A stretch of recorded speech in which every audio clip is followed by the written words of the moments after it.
Target 10 సీట్లు. లోక్సభ ఎన్నికల కోసం తెలంగాణపై బీజేపీ దృష్టి. ఇటీవల ఓట్లు పెరిగిన స్థానాలపై గురి. మల్కాజ్గిరి టికెట్ కోసం నేతల పోటీ. ఇతర స్థానాల్లోని పెరిగిన ఆశావాహులు. లోక్సభ ఎన్నికల్లో తెలంగాణలో 10 సీట్లు గెలుచుకోవాలని బీజేపీ లక్ష్యంగా పెట్టుకుంది. ఇందులో భాగంగా ఇటీవల అసెంబ్లీ ఎన్నికల్లో పార్టీకి గత లోక్సభ ఎన్నికలతో పోలిస్తే 80,000 నుంచి 1,00,000 వరకు ఓట్లు ఎక్కువ వచ్చిన సెగ్మెంట్లపై బీజేపీ జాతీయ నాయకత్వం ప్రత్యేక దృష్టి సారించింది.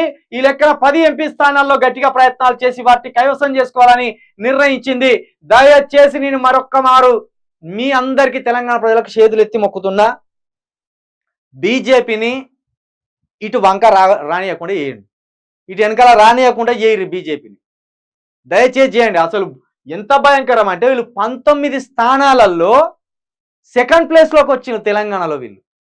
ఒకవేళ బీఆర్ఎస్ బీజేపీ ఈ రెండు తోడు దొంగలు అనేది ప్రజలలోకి పోయింది కాబట్టి వీళ్ళు ఇక్కడ స్థిరపడలేదు. కానీ ఒకవేళ బీఆర్ఎస్ కు బీజేపీకి ఎలాంటి సంబంధం లేదు తెర వెనుక అనేది గనక స్పష్టంగా ఉంటే చాలా ప్రమాదం. ఇంకా ఆ దెబ్బతోటే కొన్ని వీళ్ళకు కాంగ్రెస్ అయిపోయింది.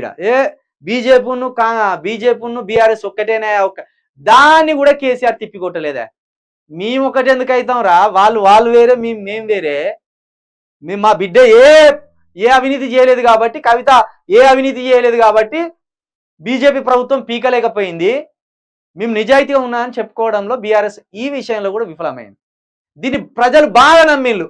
ఏది పల్లెటూరులో ఉన్న ప్రజలు బాగా నమ్మింది. కేసీఆర్ మోడీ ఇద్దరు ఒక్కటే, వాళ్ళిద్దరు తెర వెనక వాళ్ళకి బంధం ఉన్నదని.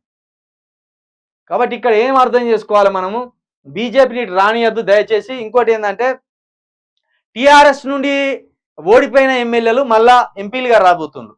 ఒకటేమో వర్ధనపేట నుండి ఆరూరు రమేష్ గారు ఎంపీగా పోటీ చేయాలని చూస్తాను. అది ఎస్సీ సంబంధించింది ఆ పార్లమెంట్ స్థానం. అదే విధంగా ఇక్కడ కొప్పుల ఈశ్వర్ గారు కూడా ఎంపీగా పోటీ చేయాలని ప్రయత్నం చేస్తాను. ఇట్లా చాలా మంది 10 మంది దాకా ఎంపీలుగా పోవాలి. మనం ఎంపీలుగా పోతేనే మన రాష్ట్రంలో బీఆర్ఎస్ ని మనం మళ్ళా పటిష్టంగా చేసుకోవచ్చు, ప్రజలకు అందుబాటులో ఉండాలి. ఇప్పటి వరకు మనకు జరిగిన పొరపాట్లను సర్ది చేసుకొని ఈ కాన్ నుండి మనం ప్రజలకు అందుబాటులో ఉండాలనే ఒక ఆలోచన కూడా వాళ్ళు కేటీఆర్ ముందట పెట్టినట్లు కూడా తెలుస్తుంది. కేసీఆర్ కూడా ఓడిపోయిన ఎమ్మెల్యేలకు అందులో ఆర్థికంగా కొంత గట్టిగా ఉన్న వాళ్లకు ఎంపీలుగా సీట్లు ఇచ్చి గెలిపించుకోవాలని ఆలోచన చేస్తాను. నిజమే, అది చేస్తాను, వాళ్ళు ఆ ఆలోచన చేస్తాను. అది ఒకవేళ సఫలమైతే కూడా మళ్ళా మంచిగానే ఉంటుంది. చూద్దాం మరి ఏం జరుగుతుందో.